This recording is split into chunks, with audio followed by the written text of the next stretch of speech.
Hoy tenemos un invitado muy especial con todos nosotros. Es un honor también de tenerlo acá. Él es pastor y conferencista y teólogo mexicano, conocido por sus enseñanzas sobre escatología, teología bíblica y temas de la actualidad desde una perspectiva cristiana. En 1977, el Señor lo llamó al ministerio para predicar y hacer discípulos en México y fundó la iglesia Vida Nueva para México, que luego va a ser renombrada Vida Nueva para el mundo, debido a que el ministerio se hizo conocido a nivel mundial y después también hizo 8 libros, es autor de 8 libros y poseedor de un doctorado en teología y filosofía. El pastor y doctor también cuenta con 4 doctorados honoris causa, reconocido con su vasto conocimiento y contribuciones a la comunidad cristiana internacional. Hasta el día de hoy, sus sermones se transmiten en el canal Enlace y también sus conferencias se transmiten en 60 naciones a través de radios, programas de cable, estaciones de televisión nacional e internacional. Estamos con nosotros el doctor y pastor, doctor Armando Algusí. Mucho gusto, pastor. Es un honor tenerlo acá. Al contrario, muchas gracias por la invitación. Muchas gracias. ¿Cómo se siente, pastor? ¿Cómo está? Muy bien, muy contento en este congreso. De veras, ha sido una bendición enorme compartir la palabra aquí. Amén, pastor. La verdad que es un honor, porque creo que obviamente los que estamos acá lo vemos por televisión o por YouTube, ¿verdad? Pero tenerlo acá presente juntamente con nosotros es un ejemplo y una inspiración para todos nosotros también. Muchas gracias. Sí, pastor. Hoy queremos escuchar un poco de su historia, pastor.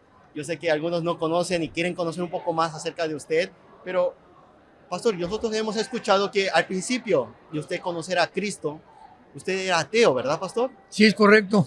¿Y cómo fue ese proceso, pastor? ¿Podría contarnos cómo fue ese proceso de ser ateo a ser creyente, en creer en Dios, pastor? ¿Puede contarnos un poco esa historia? Con mucho gusto. Bueno, crecí en un lugar católico, básicamente como la mayor parte de todos los latinoamericanos. Y se llamaba Colegio Lasallistas. Y me convencieron como a los 12, 13 años de edad ya para ser cura, o sea, sacerdote católico. Y cuando me comencé a profundizar un poco más dentro de la teología católica, que es muy, muy pobre, por cierto, le pregunté una vez a un arzobispo que quién tenía la razón, de lo que la iglesia enseña o lo que enseña la Biblia. Y él fue muy honesto y me dijo, la Biblia es la verdad. Y eso me decepcioné muchísimo de la religión, porque pues jamás había yo conocido lo que es la persona de Cristo. Y entonces me volví al ateísmo, comencé a estudiar la doctrina marxista, Federico Engels, y a todos estos, Emmanuel Kant, y a todos los grandes filósofos ateos, Jean-Paul Sartre, Sam Harris, actualmente Richard Hawkins, y comenzaron a cambiar mi vida en el sentido de llevar en una dirección completamente opuesta a la verdad. Entonces, así pasó mi juventud, hasta que me encontré en un lugar muy profundamente decepcionado, angustiado, desorientado, sin un sentido para poder vivir. Y mi hermano menor, Alejandro, se convirtió primero 2 años antes que yo. Y él comenzó a hablarme de Cristo. Y yo le dije a mi hermano, yo no quiero saber de ninguna religión. Me dice, no te hablo de ninguna religión. Te vengo a hablar de un hombre que murió en una cruz, fue crucificado, fue enterrado y resucitado a los 3 días y se llama Jesucristo. La religión es muy separada. Entonces, eso me abrió los ojos para descubrir que yo no tenía el conocimiento suficiente que yo creía que tenía acerca de lo que era la religión. Y me regaló el Evangelio de Juan. Y comencé a leer el Evangelio de Juan y llegué a Juan 14, versículo 6, donde Jesús dice, yo soy el camino, la verdad y la vida. Cuando leí esto, fue tan impactante la declaración de Jesús que me acuerdo que antes había leído la vida de Buda, de Mahatma Gandhi, de Hare Krishna, de Zoroastro y de todos los grandes líderes religiosos de Gautama Buda, y nadie había dicho ni había declarado esto que Jesús decía por primera vez. Entonces llegué a una conceptualización muy lógica. Este hombre ha dicho que Él es la verdad, no que es una verdad, que Él es la verdad. Él es la representación de la verdad. Número 2, que no hay otro camino más que Él. Y número 3, que Él es la vida. Dije, por el amor de Dios, esto tiene que ser algo sobrenatural, ¿no? Esta persona no puede ser realmente lo que Él dijo ser. Muy bien. Si Él no es lo que Él dijo ser, es el mentiroso, psicópata, sociópata, paranoico más grande que ha existido en la humanidad. Porque nadie se atreve a decir eso. Y número 2, Él es lo que Él dijo ser. O sea, son las dos únicas opciones que Jesús nos deja. Pero no podemos inventar. Yo creí que era un gran revolucionario, que era un gran filósofo, que era un gran líder religioso como todos los que han existido. Pero Él no nos deja pensar así de Él. Él dice, yo soy Dios en la carne. El que me ha visto a mí, ha visto al Padre. Entonces, pues, caí de rodillas esa noche y le dije a Dios, Señor, si tú eres realmente el Hijo de Dios, si tú eres Jesucristo, que viniste al mundo a salvarnos, yo te necesito y te pido que entres a mi corazón. Y Él lo hizo. Y fue tan dramática mi conversión que me llevó inmediatamente mi hermano con un misionero bautista para que él me confirmara en la fe. Al otro día, eran las 5 de la mañana, una madrugada cuando tuve esta experiencia con Cristo. A las 7 de la mañana estaba yo con el misionero en su oficina, vivía muy cerca de nuestra casa, y me comenzó a abrir la Biblia y me la enseñaba. Porque de tal manera amó Dios al mundo que ha dado su Hijo, por cuanto todos pecamos y todos hemos hechos fuera de la gloria de Dios. Porque la paga del pecado es la muerte.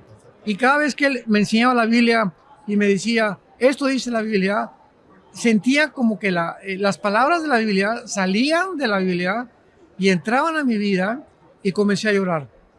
Para esto, yo tenía 28 años de edad, me prometía a mí mismo que nunca iba a llorar cuando me hice comunista, cuando me hice ateo, porque cuando leía a Friedrich Nietzsche, que proclamó que el superhombre que él predicaba en sus libros era un hombre contrario a Jesucristo, que fue manso y humilde de corazón.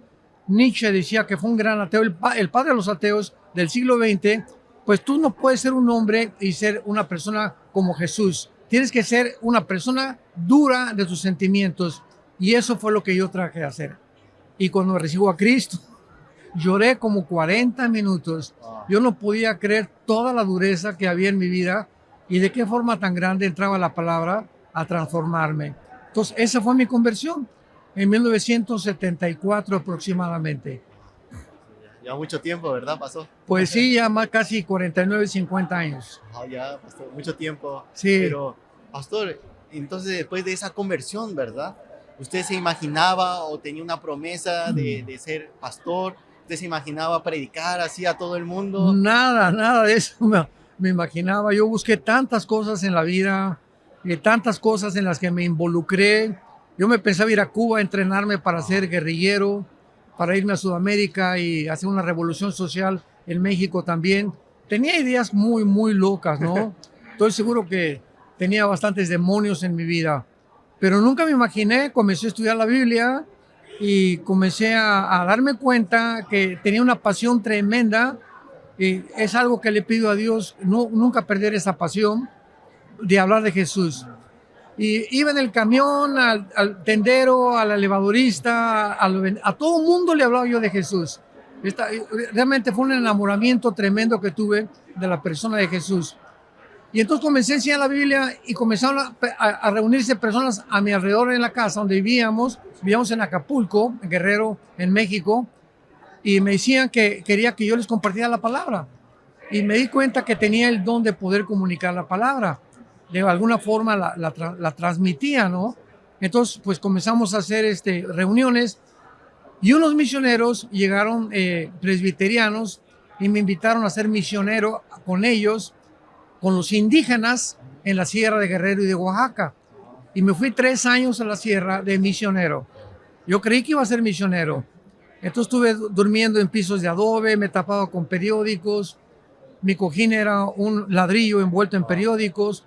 Ahí Dios me trató bastante duro. Ahora lo entiendo, que tenía que pasar por ese proceso. Y ya bajé después de 3 años y comencé a predicar. Estuve como evangelista del equipo de un argentino que se llama Luis Palao. Me invitó a formar parte de su equipo. 1979, 80 y 81. Luego vino el doctor Billy Graham a México y me invitaron para que yo fuera su traductor. Fue un privilegio tremendo para mi vida. Y entonces ya comenzamos las iglesias, comenzamos a levantar iglesias y se llamó Vida Nueva para México. Y hasta 1993 me invitó a Enlace en Costa Rica. Comenzaron a lanzar vía satélite la palabra de Dios y me invitaron a que yo fuera el primer predicador de esta televisora que salía al aire por la comunicación satelital. Y entonces pues se abrió el ministerio y ya fuimos dados a conocer en más de 60 países actualmente.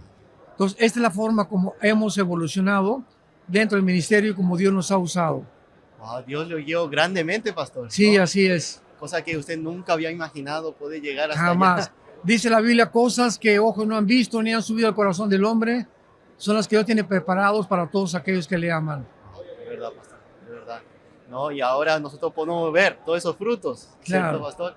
Pero, pastor, en lo personal, ¿verdad? O en el ministerio que usted está llevando, ¿tiene un objetivo, el próximo objetivo que usted tenga o un sueño que usted tenga al futuro, pastor?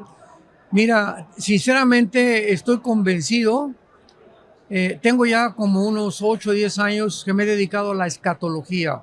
Bueno, me ha llamado Dios a eso. Soy apasionado de la escatología. Y me he dado cuenta que la escatología es la tercera parte de la Biblia, es escatología, es profecías. O sea, el 30% de la Biblia es profecía. Y es una área en la que no se le ha dado la importancia que se le debe dar. Y Dios me ha vuelto un apasionado por la escatología. Y he llegado actualmente en los últimos años a estar convencido plenamente que somos la última generación. Yo le llamo la generación de la higuera, la que Jesús dijo que cuando la higuera reverdezca, que es Israel, iba a comenzar la cuenta regresiva antes de que Él regresara.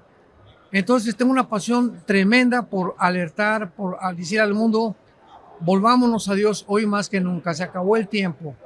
Tenemos que tener el temor de Dios, tenemos que predicar el evangelio hoy como nunca. Por eso admiro mucho al Dr. Park, que yo lo considero al Dr. Park al Pastor Park como un pastor misionero evangelista, porque su mensaje es el evangelio, el evangelio, el evangelio, ¿verdad? Que la obra de Cristo fue consumada, la salvación ya no la podemos perder, estamos completamente ya sentados, como dice Efesios capítulo 2, en los lugares celestiales con Cristo, algo que la iglesia actualmente ha hecho a un lado, porque el 80% de la cristiandad en el mundo creen que se pierde la salvación y que tenemos que estar regresando a las obras otra vez. Es el énfasis del Pastor Park, ¿verdad? Y esta es la razón que me ha traído más este ministerio, porque ya no hay pastores que prediquen eso. Entonces tengo mucha pasión y quiero pedirle a Dios que podamos ganar más las almas, hacer más evangelismo y poder concientizar a los pastores de la importancia del tiempo final que estamos viviendo. Oh, sí, pastor, la verdad que hay muchos pastores que no conocen, ¿verdad? Como usted dijo ayer, ¿no? Sobre las buenas nuevas, ¿no? Claro. Que es el evangelio, Así ¿no? es. La pureza del evangelio. Creo que es algo que se debe de remarcar, ¿no? Mucho tiempo, ¿no? Exactamente. Cada vez a los pastores también, a las iglesias, Claro. principalmente. Pero sí, pastor, usted como pastor, ¿no? Y doctor, ¿qué mensaje le daría hoy en día a los pastores que hoy están escuchando, ¿verdad? Este podcast también, por YouTube también, por supuesto. Pero como pastor, hay muchos pastores que hoy en día, por toda la pandemia que ha pasado, la dificultad de las iglesias, están a punto de rendirse. Hay muchos pastores que no encuentran una salida tampoco, no saben qué hacer y al final terminan cerrando sus iglesias, Bien. o terminando el ministerio. Directamente ya terminan su ministerio. Pero a esas personas, pastor, ¿qué mensaje usted le daría a ellos, pastor? Mira, qué bueno que me haces esa pregunta, porque la pandemia fue una época que también Dios aprovechó para limpiar la iglesia. Entonces es impresionante la cantidad de personas que están involucradas en el ministerio sin llamamiento. Tal vez han entrado con una motivación equivocada del dinero porque no tienen otra cosa que hacer o creen que es una profesión, asalariados, dice en Juan capítulo 10, y vienen estas pruebas y prueban el carácter más que cualquier otra cosa, ¿no? Entonces, esto sirvió para limpiar la iglesia, porque la Biblia dice en 1 Pedro 3 que antes de que Dios juzgue al mundo, comienza el juicio con la iglesia. Entonces fue una limpieza tremenda la que hizo Dios, porque cantidad de iglesias que no estaban en la roca, ¿verdad?, fueron derribadas, vinieron las lluvias, vinieron los vientos, vino la pandemia y se fueron hacia abajo. Entonces, mi mensaje principal a los que están en el ministerio es que examinémonos, como dice Corintios 13, nuestra vida, si realmente tenemos ese llamado para Dios, porque la motivación por la cual servimos a Dios es lo más importante. Es por dinero, es por agradar a la gente, es porque queremos ser populares, es porque queremos tener más iglesias. O hay pastores que me dicen, voy a hacer una iglesia para 1000 personas. Le digo, ¿cuántas tienes ahorita? 200. Le digo, entonces, ¿por qué quieres brincar de 200 a 1000? Espérate a tener 250, 300 y vas aumentando, ¿no? Pero es por el hecho de que hay con mucha competencia, de creer que porque tienes una gran iglesia es éxito, ¿verdad? Y el segundo consejo es que tenemos que entender a qué nos llamó Dios, a conocerlo. Esta es la vida eterna, que te conozcan, dice Juan 17:3. Entonces tenemos que poner como prioridad en nuestra vida nuestros devocionales. Si no tenemos un devocional diario, la vida cristiana es una relación diaria, no es una religión. Es una relación viva, orgánica, dinámica con alguien que vive, que se llama Jesucristo. Y si esta relación diaria, viva, orgánica, dinámica, no existe en un hombre de Dios, lo que estamos haciendo, lo estamos haciendo en la carne.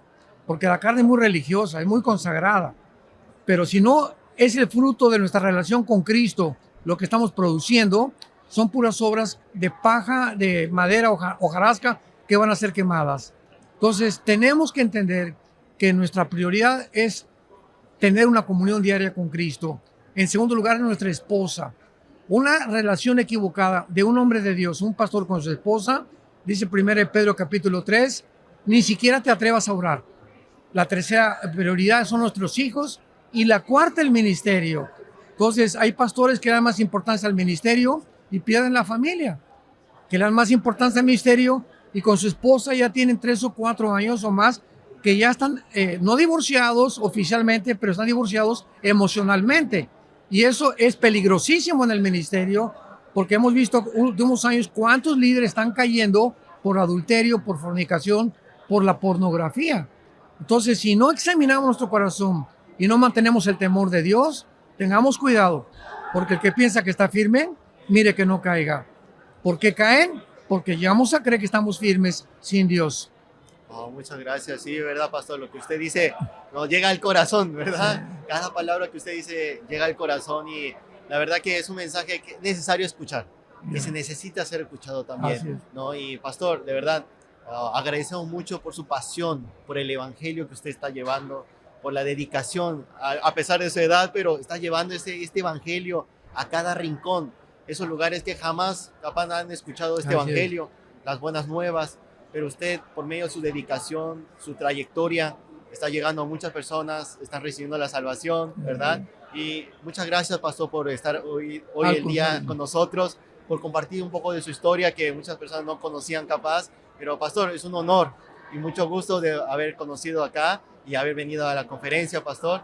Y muchas gracias, pastor, por su tiempo también. Gracias por tu vida también. Que Dios te bendiga y gracias por la invitación. Muchas gracias, pastor. Entonces terminamos la transmisión del día de hoy. Muchísimas gracias, pastor.